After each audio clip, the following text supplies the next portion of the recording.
그런데 그 발언을 사실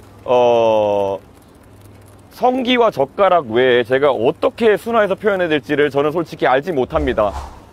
어제 발언대에서 여쭤보면 예. 수동이 아침에도 글 쓰시고 순화하셔서 표현하고 하셨다고 했는데 표현이 앞으로도 방송에서 계속 쓰여질 수 있는 표현이라고 생각하시는 저는 사실 제가 어제 사실 원래 무슨 발언인지는 인터넷을 통해서 확인하신 분들이 많을 겁니다. 그런데 그 발언을 사실 성기와 젓가락 외에 제가 어떻게 순화해서 표현해야 될지를 저는 솔직히 알지 못합니다. 그리고 제가 질의응답 중이니까요. 나중에 하겠습니다. 예, 그 발언을 어떻게 순화해야 될지에 대해 가지고 다른 제안이 있다면 제가 고민해 보겠지만은 그것은 실제로 그 발언을 제가 그대로 옮겨서 전하는 것이기 때문에 그것은 뭐 다른 방법이 없다 이렇게 생각합니다.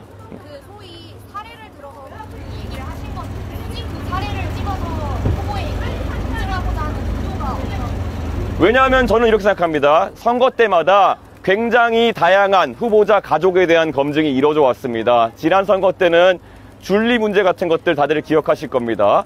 그리고 지금 이재명 후보 같은 경우에는 사실 지난 선거에서 이 아드님에 대한 검증이 상당히 이루어졌습니다. 그런데 그때도 이재명 후보가 해명을 제대로 안 한 부분이 있다. 전 이렇게 보고요. 사실 이런 논란이 되는 발언들 같은 경우에는 그때 이미 이재명 후보 측에서도 인지하고 거기에 대해서 발언했던 바가 있습니다. 그렇기 때문에 그때는 괜찮고 지금 와서 이것을 지적하는 것은 문제다라는 인식에는 동의하지 않습니다. 그때도 유효했고 지금도 유효한 지적일 수 있습니다.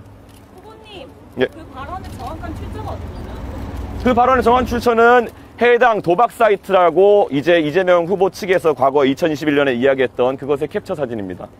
소위 충분한 검증을 통해서 다 먹고자 하셨다면 이를 아쉬워서 답을 이끌어내기보다는 시간을 할애해 주시더라도 답을 이끌어내시더라고요. 저는 충분히 그럴 의도가 있었고 권영국 후보님께는 제가 몇 번의 그 답을 주고받으면서 질문했는데 권영국 후보님께서 답변을 거부하시거나 아니면 기준이 무엇인지를 밝히지 않으셨습니다. 아마 저의 질문을 기억하신다면은 이런 문제에 대해서 민주노동당 어떤 기준을 가지고 있습니까? 라는 질문이었고 여기에 대해 답하지 않은 것은 권영국 후보이고요.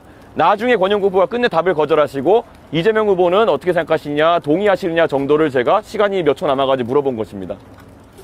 그 2차 피해자는 결국 그 방송을 시청한 전국민이라는 지적도 있고요. 거기에 대해서 어떤 의견을 궁금하고 또 하나 그 지금 진보당이 후보님을 제소한다고 하는데 여기는 어떻게 될까요?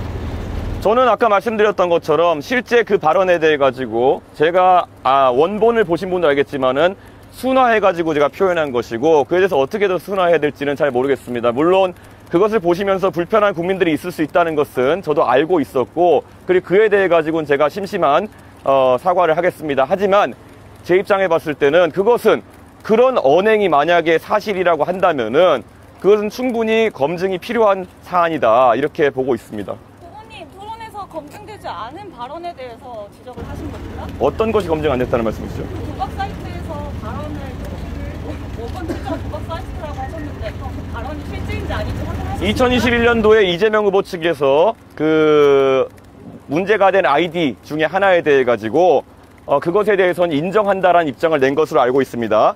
그리고 추가 언론 취재를 통해 가지고 그 해당 아이디와 이번에 문제가 된 아이디가 동일한 카카오톡 아이디로 쓰인 글이라는 보도까지 확인하고 저는 발언한 것입니다. 죄송한데 다른 분들도 지금 예. 혹시 추가 질문 있으신가요?